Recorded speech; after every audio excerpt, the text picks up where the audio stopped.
જય અંબા જય ખંભલાઈમાં આજે 7 ડિસેમ્બર 2024 શુભ શનિવાર અને 2:45 થયા છે 2:45 બધા ભૂદેવો વિરામ માટે ગયા છે.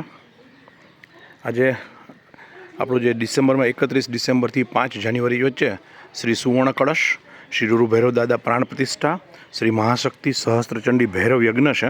એના યજમાનો માટે બદ્રીનાથ અને કેદારનાથથી આપણે જળ દર વખતે મંગાવીએ છીએ. ભાઈઓ, મારા શબ્દોનો વિશ્વાસ કરજો, ખરેખર મંગાવીએ છીએ ત્યાંથી જ. આપણે એના કેરબા લેવા હું અમદાવાદ ગયો તો હજી જસ્ટ આવ્યો છું અને એ કેરબા લઈ આવ્યા.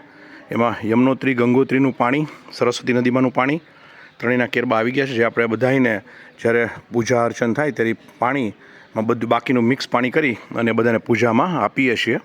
ગંગોત્રીનું, યમનોત્રીનું અને સરસ્વતીમાંનું ઉદ્ગમ સ્થાન છે. માના ગામ છે, જે હમણાં જ જઈને આવ્યા ચારધામમાં. અત્યારે બધા ભગવાન વિશ્રામ કરી રહ્યા છે. ખૂબ સરસ. આ છેલ્લો દિવસ અનુષ્ઠાનનો 2 નવેમ્બર 2024 શનિવારે બેસતું વર્ષ હતું, ત્યારથી શરૂ થઈ 8/12/2024 એટલે કે આવતીકાલે રવિવારે માગસર સુદ સાતમ. શ્રી સુવર્ણ કળશ, શ્રી રૂરુ ભૈરવ પ્રાણ પ્રતિષ્ઠા, શ્રી મહાશક્તિ સહસ્ત્રચંડી ભૈરવ અનુષ્ઠાન, જેમાં શ્રી સુવર્ણ કળશના દાતાશ્રીઓને પૂર્ણ પુણ્ય પ્રાપ્ત થઈ શકે એટલે 36 ભૂદેવો દ્વારા 36 દિવસ સુધી આ મહાનુષ્ઠાન કોઈ પણ પ્રકારના અનુદાન લીધા વગર થઈ રહ્યું છે. આજે છેલ્લો દિવસ, આવતીકાલે એની પૂર્ણાહુતિ. આવતી વખતે બધા ભૂદેવોને પાત્રદાન કરશું, દક્ષિણા આપશું અને સરસ મજાના જવારા પણ તમે જોઈ શકો છો.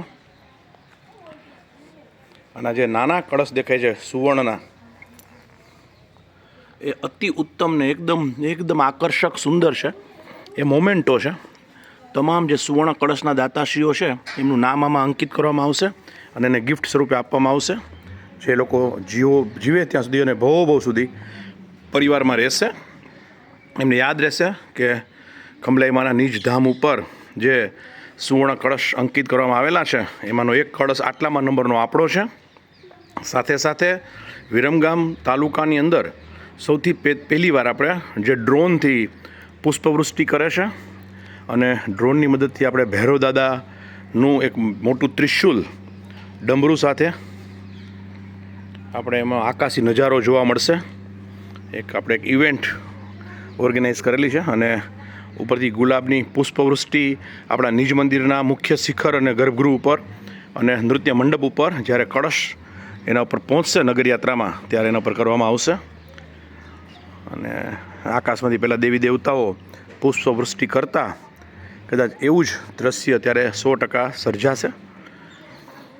ખૂબ ભાવથી ભૂદેવો એકદમ શાંતિથી દુર્ગા સપ્તસતીના બધા જ શ્લોક, તમામ પ્રકારના મંત્રોચ્ચાર, તમામ પ્રકારના સ્તોત્ર, તમામ પ્રકારના સૂક્તમ, તમામ પ્રકારના કવચ, કિલક, રહસ્ય, બધા અપરાધ ક્ષમાપન સ્તોત્ર, શંકરાચાર્યજી વિરચિત બધું જ થાય છે.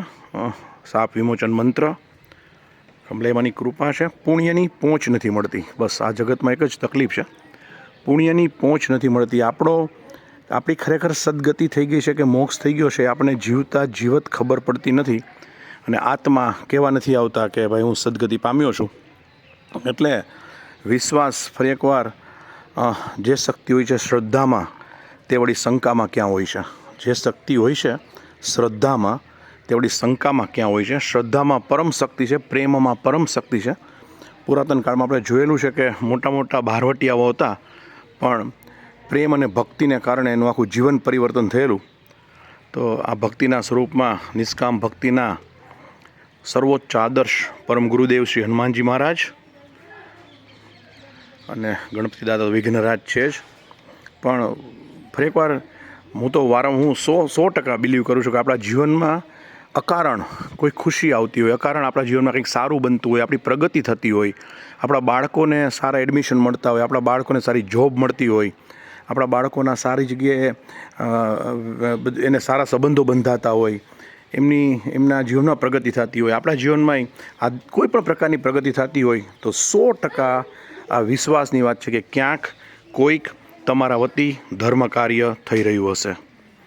ક્યાંક તમારા વતી કોઈક વ્યક્તિ અથવા કોઈક જગ્યાએ 1 અબજ% ધર્મ કાર્ય થઈ રહ્યું હશે.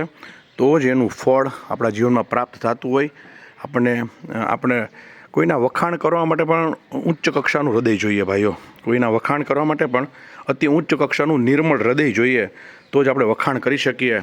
વાહ વાહ કહેવા માટે અંદર એકદમ ઉત્સાહ અને ઉમંગ હોવો જોઈએ, નહીંતર વાહ વાહ પણ નીકળતું નથી. દાદ આપવી એ પણ દિલદાર લોકોનું કામ છે. એટલે ખરેખર ક્યાંક કોઈક પુણ્ય કાર્ય થતું હોય, ખાસ કરીને આપણા જે NRI ફ્રેન્ડ્સ છે અને ભાઈઓ અને બહેનો, એમને તો નમ્ર વિનંતી, ખૂબ સરસ રીતે પૂરી ટ્રાન્સપરન્સી સાથે કામ થાય છે. અને ખંભલાઈમાંની કૃપા છે આપણા પરિવાર ઉપર, બધાનો સાથ સહકાર છે. અને વારંવાર બોલું છું કે ખભે ખભા મિલાવશું તો આપણી ખંભલાઈમાં અવશ્ય ખૂબ રાજી થશે, ભોળાનાથ રાજી થશે.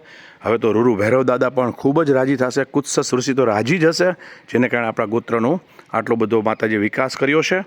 બધા ભાઈઓ સાથે મળીને કામ કરીએ છીએ અને આવો નવો પ્રેમ આશીર્વાદ વરસાવતા રહેજો. જય ખંભલાઈમાં, કેવળ તુજ કરુણા.